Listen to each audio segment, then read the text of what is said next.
My haters give me more exposure. I got a dream and I'm trying to make it. I'm from Mudville. I promise we in it. Yeah. KG. Young kid sitting on the block, thinking to myself, I want to be successful. Robbins is such a small village, but home of talented and well-known actors, professional basketball and football athletes, Tuskegee Airmen, entrepreneurs, and also a rich city that is lying right on top of grade A limestone. Robbins also has the second largest back-to-school parade, trailing behind the Bud Billiken Parade, which is first in the Chicagoland area. Oh yeah, and did I mention one of America's most famous mob gangsters, Al Capone, was in Robbins as well? Check out this incredible eye-opening documentary to find out more about this exuberant city. The first thing I would say is to let people know that Robbins is probably a small town, but a big, rich history involved. We have so many people that come from Robbins, so many things that has happened in this village, and it's going upwards. You know, it's on a constant incline. The village of Robbins is the most historic African American community in the United States, and that's why I devoted my time and energy toward placing that information in a museum where the public can know about it. Robbins was rich in limestone because back in the early 80s, a gentleman up in Blue Island Historical Society invited me up and showed me old newspapers because Blue Island is older than Robbins, and it had oversight authority over this area before it became Robbins. They were well aware that there were miners here in the early 1800s who were mining limestone in Robbins. And the reason they were mining it here is because limestone is grade A, B, C, and D. The top grade of limestone was here in Robbins, grade A. And when they got all that they wanted, they dug these large holes. They didn't cover those holes up when they left. They left them open. And those holes became ponds. From groundwater and rainwater made those holes ponds. So when blacks finally came in here in around about 1892, they saw these large ponds and just thought they were fishing ponds. They didn't know what was actually underneath. Robbins is constantly growing. It's historic, and it's one of the few all-black towns that really is important in the United States. It's not the oldest black town in the United States. It's probably about the 6th or 7th oldest. But if you draw a line across the halfway point of the United States, it is the oldest black town in the northern half of the United States. And one that we have a lot of pride in because of what has been achieved here. We have scientists, movie actors, builders, contractors, politicians, distinguished people from all walks of life have come out of Robbins that will really surprise anyone that come and visit our museum and find out the facts. This was Mr. Henry E. Robbins, is this man you see here. He was the one who brought the first blacks here from Chicago to help start blacks living here. And this was around about, he came here about 1890, and by 1892 he had found some blacks living in the back of the yard section of Chicago and was able to sell them lots in the area that became Robbins for as little as $50 a lot. This is Jenny Smith. Jenny Smith is considered the mother of Robbins. She was one of the first black women to ever come to Robbins in 1892. She came here from Warrenton, Missouri with her 2 daughters. She came here as a widow. And she began to roll up her sleeve because the land was just had a few farms out here at the time. But it was so vacant. But she saw an opportunity to help build a town where she loved working. She is responsible for building over 13 residential homes in Robbins and a couple of businesses in Robbins. That's why she's considered the mother of Robbins. I've been living in Robbins since August of 1946, and I love my little town. We have a lot of history that a lot of people don't know about, but this is a famous little town. My family actually moved here in the early 50s when I was about 2 years old. And I stayed here until I graduated out of Eisenhower High School in Blue Island in 1970. And I moved around the world, and I'm back in Robbins now. since 2006. Mexico, when I moved there in '63, it was 42 homes. We were all young couples. And it's a beautiful street. It's always been a beautiful street. It's only one couple left. They're all dead. And their children or grandchildren have the homes. But we all moved there. We had a strong block club. We still, thanks to my son who lives next door to me, we still have the block club going. He's the president. I believe that Robbins is a special place. It has a lot of history. It has a lot of history in the sense of Dwayne Wade, Keke Palmer, etc. and so forth. But not to even talk about the celebrities or the fact that we had the Tuskegee Airmen. Just if you get out and get to meet the people, the love is second to none. A lot of communities might be big, might have big houses and things, but neighbors do not interact with each other. Out here, the love is second to none. Everybody knows everybody. We have a lot of respect for each other. And if it's ever a death out here, you can tell by the funeral. Everybody is hurt. Everything affects everybody. The love that we have for each other is hard to even explain. It's a very special place. I love my town. Robbins is a low-income community. Some places where we have a nice community in some places, and then which is low income, and we also have like the newer homes that's built out here, which hard-working families, middle class. They're usually in those buildings. Everybody out here, we're like a family-oriented community. Small, but that's how it is. Love it here. If you were born and raised, you will love it, from now. From then until now. Robbins is a home-knit community. Families been here for generations, so most of the people in Robbins, families know families. So it's like I said, it's a close-knit, small community that you usually somebody from each family. So it's so close. They always looked out for each other as far as trying to get you to go to school or make sure you did what you're supposed to do right. Because your parents knew my parents knew your parents, so it was always a close-knit community where everybody looked out after each other. So. I love Robbins. It's a community that I was raised in, and the community I was raised safely in. It was a community that, as an African American, especially as a youth, you could live in and be educated and look forward to a productive life. As a family, I love Robbins. I love the people in Robbins. And I feel that I'm loved by the people in Robbins. Robbins, it's home. It's the place that, that pretty much raised me, made me mentally stronger as a person. I'm really that type of person that I can adapt to any situation by living in Robbins. For those outside looking in, as far as their thoughts on Robbins, I'm always quick to say it's not what you think it is. It's not how you may perceive it as far as what you may have saw in the news or whatever. Don't get me wrong, it ain't peaches and cream, but we just have a town where if you don't bother us, we don't bother you. You know what I mean? Simple as that. Dude, I love Robbins. It molded me into the man I am today. Robbins kept me out of trouble. It had a lot of constructive things to do in Robbins. The people are great. We all a family. It's a small place, so we all know each other. We have a distinguished gentleman in Robbins that a lot of people know about and a lot of people don't know about. His name is S.B. Fuller. Mr. S.B. Fuller was one of the first most successful multimillionaire black men in the United States. And he made his fortune living in Robbins and building a beautiful home in Robbins that is now in the possession of the Robbins Historical Society.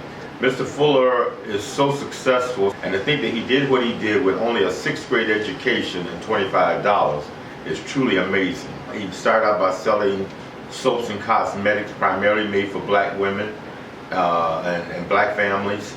And then he went into diversifying his business by built owning business like theaters, newspapers, companies, and the Rigours Theater in Chicago, which was very popular. He owned that at one time.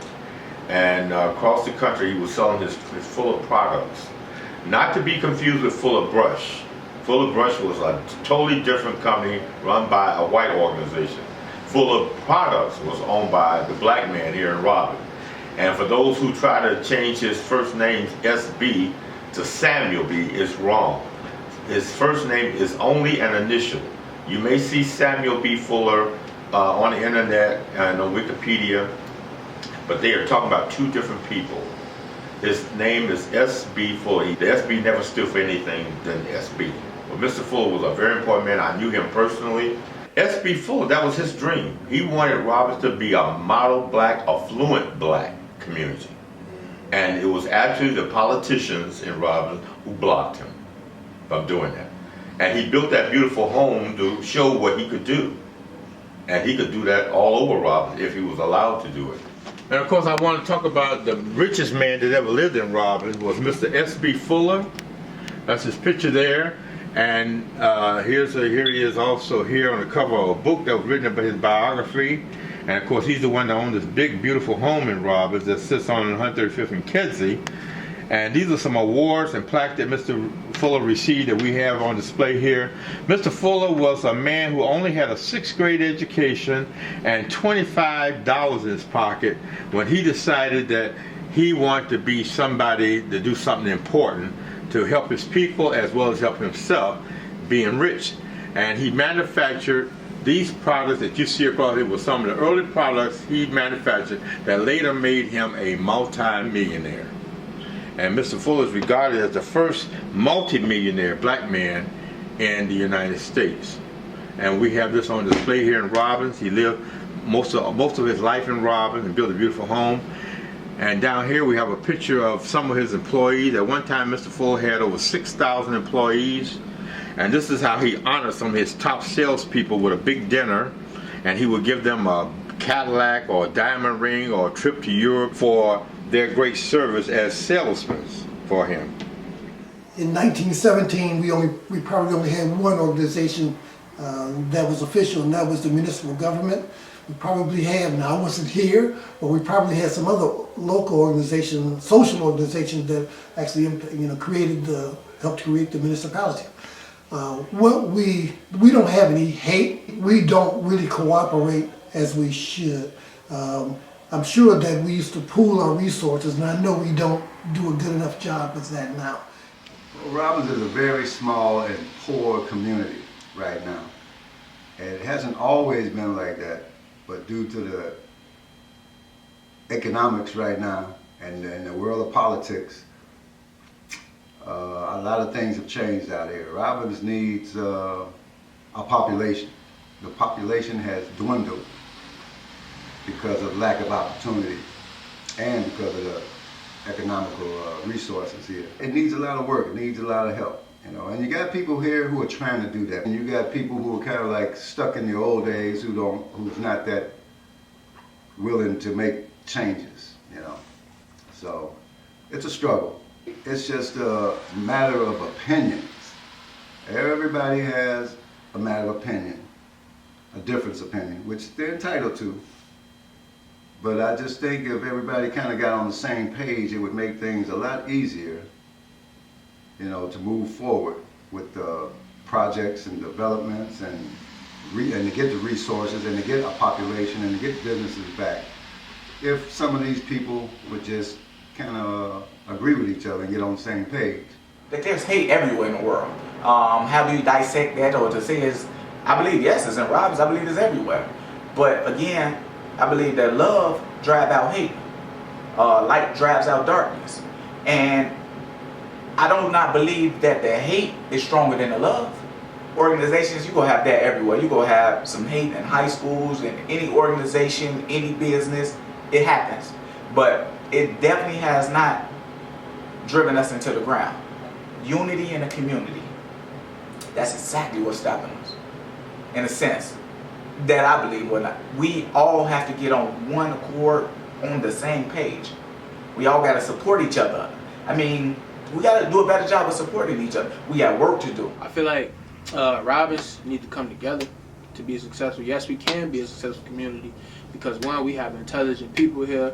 We have intelligent young kids here. We have intelligent young adults and older adults. So there's no reason why we shouldn't be one of the best towns in the state of Illinois, because we got all this talent, all these brains, all these great historic things, and all we need to do is just come together and speak up, and everybody needs to have an agreement on how to make this town a better place in the future. Us as a park district, we are supposed to have these equipment, and if somebody needs it, which is another entity, of course some of them are supposed to have their own equipment, but if we could help with, helping them out with that, yeah, of course we'll help them. Self-hate, sometimes you do have the ones who, they're selfish. I hate to say it like that. They're selfish. They don't want to help anybody. Their thing is they'll ask for a partnership or anything, and it seems like we'll help with the partnership and we're doing most of the work. Of course, that's being selfish. I hate to say it like that, but we're from a small town. This is a small town. We all need to help each other. Of course, if somebody needs help, the first thing they do is come to the park district and ask us. If it's in us, we can do it, we will help them. Like I said, we're a small town. We're supposed to stick together because they used to do it back in the day. Now it's a whole different thing right now. So that's what we're working hard right here at the park district to try to change all that. I don't think it's necessarily self-hate. I think it's lack of participation. There's only a few who's really getting involved. And it's meeting enough to me personally. If you're meeting enough, you can come to compromise. But I believe, honestly, that there's not enough residents that's participating or involved in the progress of Robbins. There's some hate that going around, there's just a lot of the older, people that's in Robbins or whatever. As far as like the politics or whatever, I'm not big on politics, but for the most part, I just feel like hate just gonna exist regardless of where you at. It's just how you adapt and move over and move around and let that motivate you. You know what I'm saying? Instead of just being stagnant. Robbins has a lot to offer, but it needs to be brought out. And it can be brought out if people band better together like they used to, work together in harmony to make something happen like they started and they made this town happen 125 years ago. Because we're an all-black town, and if it's not just Robbins, any all-black town in the United States has an automatic negative presentation. People just feel negative about anything that's all black because it's all black, which is a bad way to look at things. We're a proud black town. We're proud of who we are, what we are, and what we've achieved and what we can achieve. But we have people that see the progress that we're making that want to hinder it or block it. A good example is the Robbins incinerator that we built in 1995, I believe it was. This was a positive image where big money would be coming to the village, and it cost $433 million to build, which we got done. And then there were those that's trying to tear it down because that was too much money coming into an all-black town. So we still suffer a lot of racial issues from surrounding communities that are not black. We get a bad name because I'm gonna tell you the truth. The surrounding communities are intimidated by Robbins. Robbins citizens intimidate, not intentionally, but they're afraid of us. They looked at what we can do. I think the outside community see how successful we can be, and they're intimidated by us. They do not want to see Robbins get ahead. Give you a prime example, when they brought the incinerator here. None of the other surrounding communities would send their garbage to Robbins. I know this for a fact because I work for the City of Blue Island. The City of Blue Island pay more money to send their garbage downstate than to send it next door to Robbins. Now we don't have the businesses like we should have. We used to be a ma and pa store in Robbins. We had so many stores out here, it was a shame. But then the big stores came, the certifieds came, and they ran all those ma and pa stores out. You hear the negative, but you don't hear the positive. So hopefully with this being done, it will be seen and we'll get a different view of Robbins. When I was a kid, there were several stores, grocery stores, little small mom and pop stores, a couple of restaurants, we had barbershops, had a couple of nightclubs. And again, we go back to back then, we had more of a population back there which kept these businesses running. Even as a child, we didn't have to leave Robbins for anything. We had record shops, we had laundromats, we had grocery stores, we had drug stores, we had restaurants. So there were several businesses up here then, it's not here now. When I moved to Robbins, we had a credit union. That's how I bought my first brand new car, was through the Robbins credit union. That went under. We had 3 service stations. We still have 1 now. We had 3. We had 2 cleaners. We had shoe shop, beauty shops, restaurants, dentists, several doctors, bakery, TV and radio shop. You name it, we had it. We had everything here in Robbins. And now, you know, we've lost all our businesses. All our money is spent outside the village. 80% of our payroll leaves Robbins. Could be off a few percent. But you cannot have a successful community when all your money leaving. This is her actual uniform that she wore in the movie of Star Trek that she did, which was given to our museum from Paramount Pictures about 15 years ago. And of course, here she is on the cover of Ebony magazine. This is her dad, who was the mayor of Robbins in 1929. And I say Robbins is a small community that's rough, but it's not as bad as like people would assume it is. I think we just get a lot of hate. It's like a bunch of stereotypes, like a bunch of people would think like people always shooting out here, and it's like a bunch of gangbangers and all types of thug activity going on. Every community probably got their problems with crime. I just feel like people just go off of what the other people say. Realistically, people look at it as you say the name Robbins and it's more negative in the beginning. So that tells me that there's a lot of education that needs to be done in terms of telling people what's really going on now and the view of Robbins now and the reality of things that's really going on now. You know, I do the same thing. You know, I have my Straight Outta Robbins hat also. And so I'm representing all the time, and I'm always talking about all the positive things that's happening in Robbins. And when I begin to tell them that it's not like it was years ago. You know, initially you think of Robbins, you think of crime, you think of fighting, you think of, you know, just bad things. A lot of people heard of the stories, you know, for Robbins we can go early 90s when it was very bad. We can go, you know, possibly like almost like what, 10 years ago or whatever the case may be, where like, truth be told, we had the highest, you know, murder, you know, capital, you know what I'm saying, little old Robbins, you know. But that had a lot to do with the guys, you know, that moved from the city, you know, and came, you know, the guys that was on some gang banging, drug dealing stuff, trying to, you know, take, you know, other people's territories or whatever, or just on some tough stuff, and unfortunately, you know, bad things happen. Robbins got a bad rep, and that's just based upon the, you know, the history of it, you know what I mean? So, it is what it is with that, like, it's still home no matter what. At one time, that you used to be able to see from one end of Robbins to the other end of Robbins. But if you look around Robbins now, we've had several vacant lots that are overgrown. It's almost like a forest.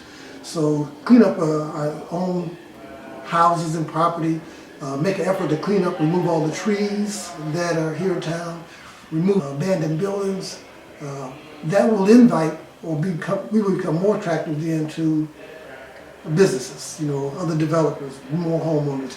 We're right here next to 294, we're right here next to the metro station, we're right here to Pulaski and Kedzie, 2 thoroughfares, the Cicero's right here, and we've got the canal, still untapped.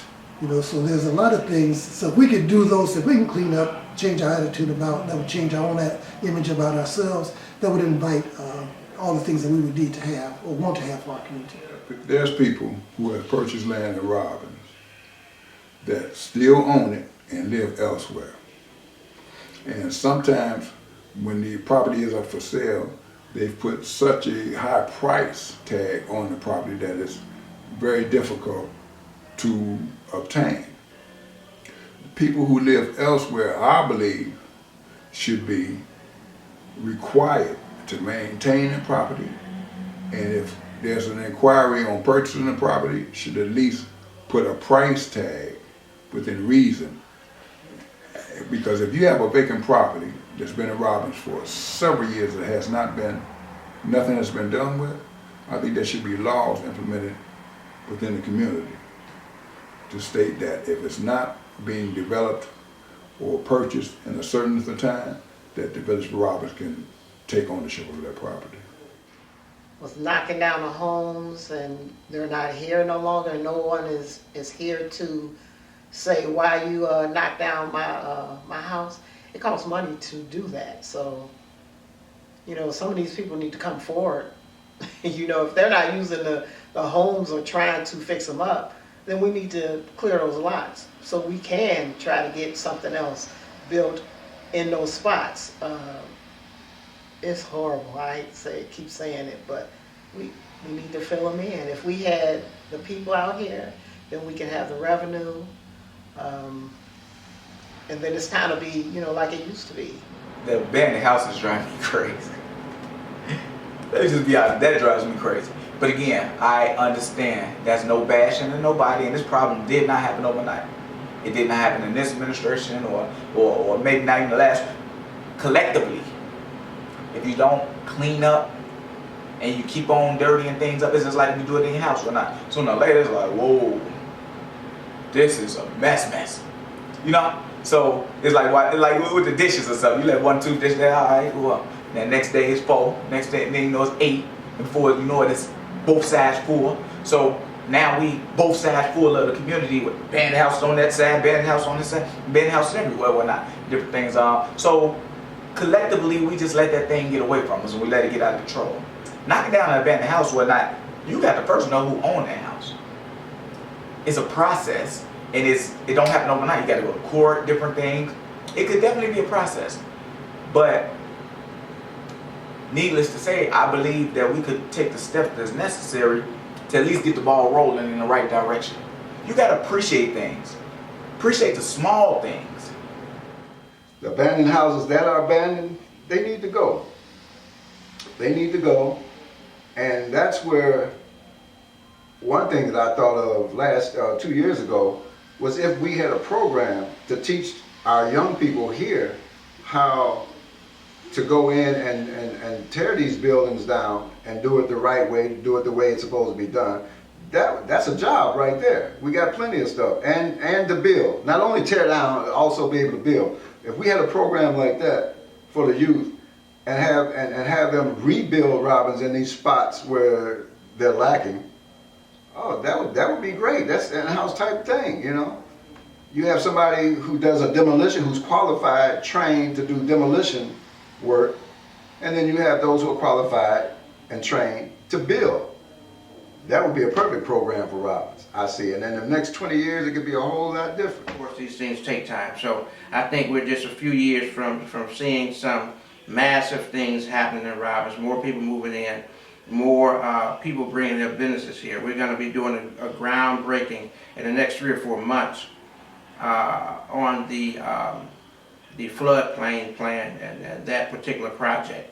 And which, by the way, which is it's going to be over probably a $10 million project. So a lot of things coming and a lot of things happening. And of course, in this case here, we have the shoe that was worn by Mr. Willie Mays the athlete from Robbins who won the silver medal in the track at the Olympic Games in Italy in 1960. And he let us have the left shoe. The right shoe he gave to the high school that he taught school at in Evanston has the right shoe. So we have the left shoe here in Robbins, and he donated that to it because he's from Robbins. He was born and raised here in Robbins, Illinois. 1983 was the first year of our existence, and we have 3 teams, and we played in the old South Suburban League. And then our second year we joined Part 1 and we had to add a team. That's when we had 4 teams, and we've been playing in Part 1 ever since then. When we first started off, you had to come in first place to get into playoffs. So that was very daunting. We had, it took us, I think maybe 3 or 4 years before we had a team that took first place that was able to go to the playoffs, because you had to go take first place to go to the playoffs. We had one team that won first place, and they went to regionals, and they were a game away from Florida. So that was our very first team. And after that, took maybe a good another 4 or 5 years, and they started letting teams go like the playoffs in pro football. You know, so many teams, the top 4 teams make the playoffs. So. And the conference champion goes to regionals. Regionals, you play the teams from our region, which is Michigan, Ohio, Indiana, Illinois, and Nebraska. And you win that, then you go to the national division, to Part 1 in Florida, so Orlando, Florida. When it was conference champions, they played the regional in Arrowhead Stadium in Kansas City. That was our first championship team. So we went to Kansas City to play in Arrowhead Stadium, the pro football field. So that's a great experience for our young kids. For 8th grade, I mean, what grade were they in? 5th grade then. It was 5th graders. We traveled to Michigan City, Indiana for our regional championships. And then we've been to Michigan to play at Eastern Michigan University. We played right where Michigan Wolverines play at. So we went there and played. So everything has been in our region when we go into a away game. But the biggest trip we've ever made is the Kansas City trip. That's what our kids look forward to. My experience with the Robbins Eagles, that was the best experience of my life. That molded me, that taught me, made me a man. Took me from a boy to a man. Rest in peace, Coach Cliff. I played 6 years. We was playing Harvey in a championship game. I hit the quarterback, and it was like a movie. Nobody see the ball. It's in between his legs. I picked it up. They thought the play was dead, and took off running, scored a touchdown. Everything went crazy. Before I knew it, all the coaches running on the field and tackled me. And we went to Kansas City, and we played for the championship. We lost. We shouldn't have lost, but I think at the time, we didn't understand just what was at stake. We should have won, because that team went on to go to Florida and win the national championship. We've had one professional athlete, and that's Joe Montgomery, that played for, I happened to coach him in 8th grade. And we played his 8th grade year with the Robbins Eagles. That's when he was still playing football then. He played football his 8th grade year, then he went to high school and played his freshman year, and I think that's his last year of football. That's when he started concentrating on basketball. And Willie Mays, who won the Olympic medal in 1960 at the Summer Olympics there in Italy, and Dwayne Wade, who won a gold medal in China for playing basketball. And of course we got other professional athletes like Chris Hinton, Joe Montgomery, and we also have Antoine Randall, just to name a few of our extraordinary field of sports athletes who made it into the big-time professional leagues. And Dwayne Wade, who I coached 5th, 6th, 7th, 8th grade. We were the 1995 Illinois State AAU champs. We, from Robbins, we have been known to produce scholars and athletes. So I ended up going to Richards, held there at Richards High School, Oak Line. I played football. The accolades I got in football, I got all area, all conference. The famous people to go to Harold is L. Richards, D. Wade. You have Joe Montgomery. You got Durant. The famous person is D. Wade, 3-time NBA champion, 14-time All-Star. You know, you got people like them that came from Robbins. You know, great athletes. You got Bobby Bowden. Rest in peace to Bobby. That was a great athlete. Went to the practice squad, Dallas Cowboys. Yeah, we went to state in 2013. We lost 35-14 against Batavia. It was very heartbreaking. It was a real experience. It was a great experience because a lot of people don't get to experience state, and we actually went. In a while, you know, Richards ain't been to state since 1985, and you know, we came back 2013 and went to state. I wish we would have won. It would have made things so much sweeter, but yeah, we lost. The starters were from Robbins, born and raised in Robbins. Played on the same Pee Wee team that we played on. I played defensive line in Robbins Eagles. Skeet, my grandfather, he's the president. We had a lot of great coaches. One of my favorite coaches was Coach Dwayne and Coach Split, my two favorite coaches. Coach Ryan was my other favorite because, you know, he pushed us the hardest. So definitely he made us better people and better football players, and we took that on in high school. Everybody who played for Robbins. L. Richards High School in Oakland. Same school Dwayne Wade went to. Same school that Joe Montgomery went to, one professional athlete, professional football player. Those all went to L. Richards in Oakland. I went to Prairie View A&M University in Texas. That's in the SWAC. And that's when pretty much the black athletes weren't getting scholarships back then to the white schools, so predominantly went to the black schools, and that's where all of the good athletes were at when I was coming through school, because we had more athletes in the SWAC that played football and basketball than any major college in the country. Some of the people that was in the SWAC when I was there was Walter Payton, Robert Brazile, Sammy White, Doug Williams. So the Robbins Airport, again, and now the word, in 1933, the airport was here for 3 years. A violent windstorm destroyed it. Had that not happened, it would have still been here. But they were talked, the people that owned the Robbins Airport were talked out of not rebuilding. They had planned to rebuild it, but they were talked out of rebuilding it, and by an airport that was in existence at 87th and Harlem Avenue, called the Old Harlem Airport, which they were encouraged to bring their operation there and wouldn't have to waste valuable money and resources to rebuild the Robbins Airport, which is what they did.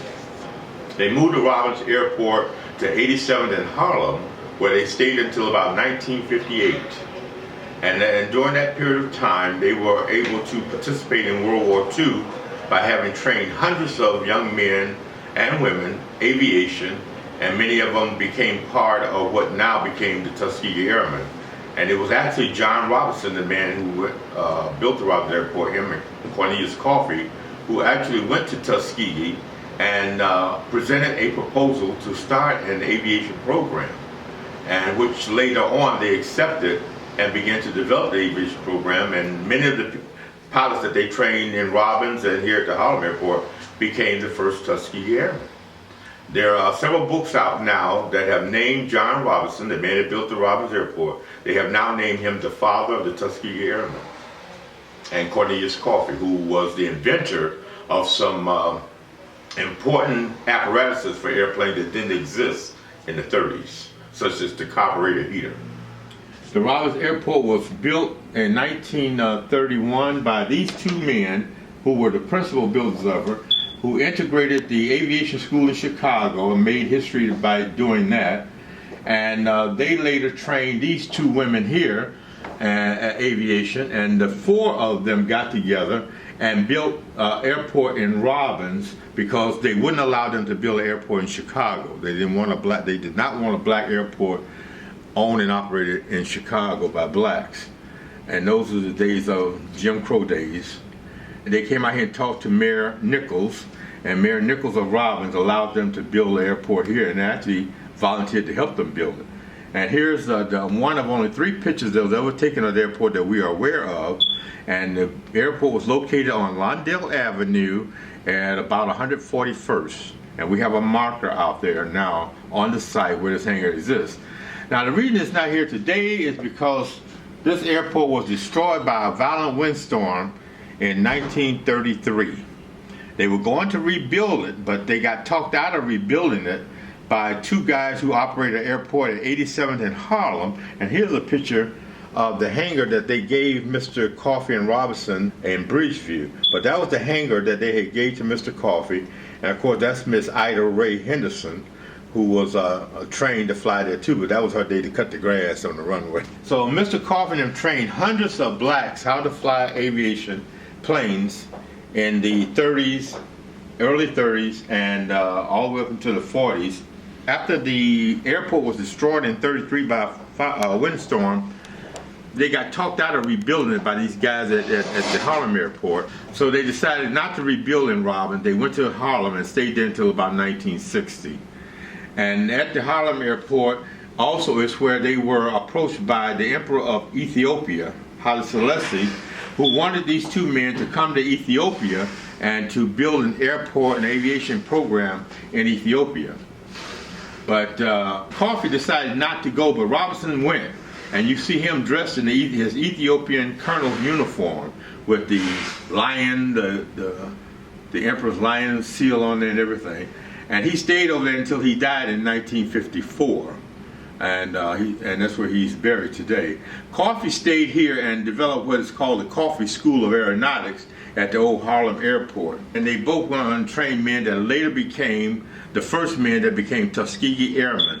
And by the way, over in this case, we want you to know that there were 996 Tuskegee pilots trained, and 10 of them came from Robbins. And here are the 10 Tuskegee Airmen, all from Robbins. Mr. Lucius Theus, Zip Johnson, Daniel Williamson, Fazell Moore, Edward Willett, Homer Ward, Clarence Dugan, Lawrence Shelby, Marshall Knox, and William Nowlin. These are the 10 Tuskegee Airmen who came directly from Robbins. And of course, the whole 996 had 3 generals, and Lucius Theus was one of those 3 generals. My goodness, I've been here since '49, and I can remember back to the 50s that Robbins had a parade. It's wonderful. People come all the way from California to the parade. I was in the parade when I was running I ran for village trustee twice. I didn't win, but I was in the parade then. As being part of the block club and part of the library, I could be in the parade every year. I don't want to be in the parade. I want to watch the parade. That's something unique about Robbins. We have such a family atmosphere that even if you leave Robbins, there's always an attraction to come back during that time. I've been to those festivals where I couldn't put a number on it as far as how many people come, but it appears as if everybody who ever lived at Robbins comes back during those times. If you haven't seen a person all year, if you haven't seen a person in 10 years, if you haven't seen a person in 20 years, they always somehow seem to gravitate back to Robbins during that festive times. It's just a big family reunion. So to answer your question as to how many, if I had to put a number on it, I would say thousands. I mean, it's just a great time. Again, talk about that love for Robbins. If you've never been to a Robbins parade, you're missing you're missing a beautiful event. You're missing something special. It's special. You don't believe me? Come. And if you've been, you already know. I know everyone here about the Bud Billiken, but this is the Bud Billiken. This is the second Bud Billiken, I promise you. Robbins got so much rich history, so many different people, and even if you don't still live here, there's so many people from Robbins, people have family Robbins, whatnot. We are all pretty much, even though things are starting to change, but we pretty much is a predominantly black community.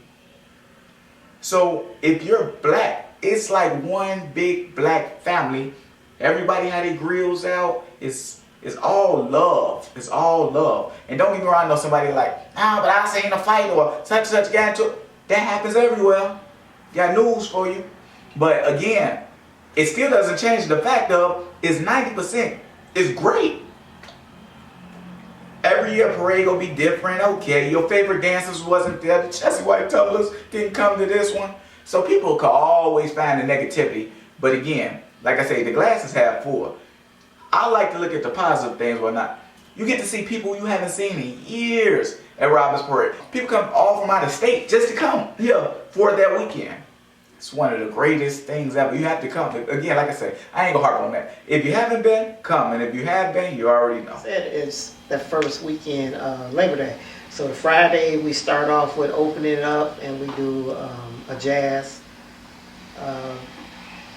fest that night, because it turns around, and then they feed everybody, because we have vendors come out and they feed them on that first night as well. That Saturday morning is for the kids. They have activities. They even have somebody sing or rap for the kids that day. And then about that same time as with games and all kinds of things. It's the kids' day through that whole period. We also have the basketball tournaments that go on inside the gym, or we'll do like most of the contestants who will be in the parade. They'll have a show for them on Saturday as well. It lasts till what, 8 or 9 o'clock most of the times, and then Sunday is the grand finale, which is the parade, which normally starts at 2 o'clock. Lineup is 1, so we usually have at least maybe 40. I think 44 or 50 was the biggest. 50 was the biggest, because we did celebrate 100th year. When it rained, all the streets could be muddy. We only had 3 paved streets in Robbins. That was 135th, 137th, 139th, and Clark Boulevard.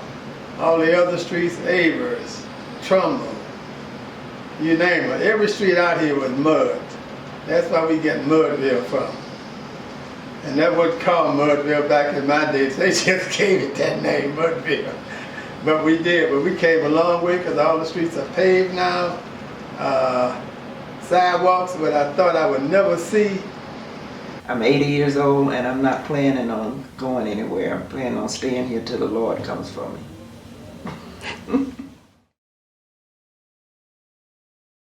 That was a one-stop shopping area for the people of Robbins. It's the Rigours Store. All old-timers remember that very well, because it was the biggest shopping center in Robbins at the time.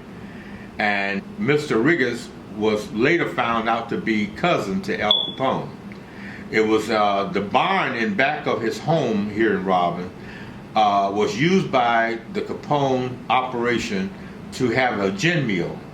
They had an illegal distillery there making gin, which in those days of prohibition was outlawed. But he used this one here in Robbins because he was, Mr. Rigours was his cousin. And he put a gin mill there. But when Sam Nichols, who's the father of Nichelle Nichols, this man here became Mayor of Robbins, he was the one that found out about Al Capone's gin mill here at this location, and had his police to go and destroy it. And when they destroyed it, the news got back to Al Capone that the mayor of Robbins had destroyed his secret gin mill here in Robbins. And that led him to send his brother Frank Capone here. The years have to be in the late 20s or early 30s when this happened, because Nichelle Nichols, Mr. Nichols' daughter, was her mother was pregnant with her at that time. Was pregnant with Nichelle. Nichelle Nichols came to Robbins and told us this story. Al Capone sent his brother Frank Capone out here with 2 other hoodsmen and literally kidnapped the mayor of Robbins in his home and took him into the basement and demanded to know why he destroyed Al Capone's gin mill. And according to her, Mayor Nichols told him that he destroyed it because it was illegal. He said, but we paid you not to destroy. We paid you in advance. We had a carrier bring money here to you. We knew you probably would find out about our gin mill, but we didn't want you to mess with it, so we paid you to leave it alone. So didn't you receive the money? And if you did, why did you still destroy the gin mill? Mayor Nichols told us that no, he never received no money from the Capone operation, or anybody for that matter, to not mess with that gin mill. And he has people destroy it. He said, and if I had received the money, or if it came to me, I would have turned it down, is what Mayor Nichols said, according to his daughter. He said, you never got the money? He said, no, we never got any money. He said, well, if your story is true, we're going to leave you alone now. And we're going to go back and check out, because we know we gave the money to a courier to bring to you. We're going to find out what he did with that money. If we find out he didn't deliver the money to you, then we'll leave you alone. But we found out from him that he actually did deliver the money to you, we will be back. And you know what that meant. But they literally held Mayor Nichols hostage in his own home in the basement. They sent his pregnant wife upstairs on the top floor of a 2-story building. And she stayed up there under watch of the husband while they had their conversation with Mayor Nichols in the basement.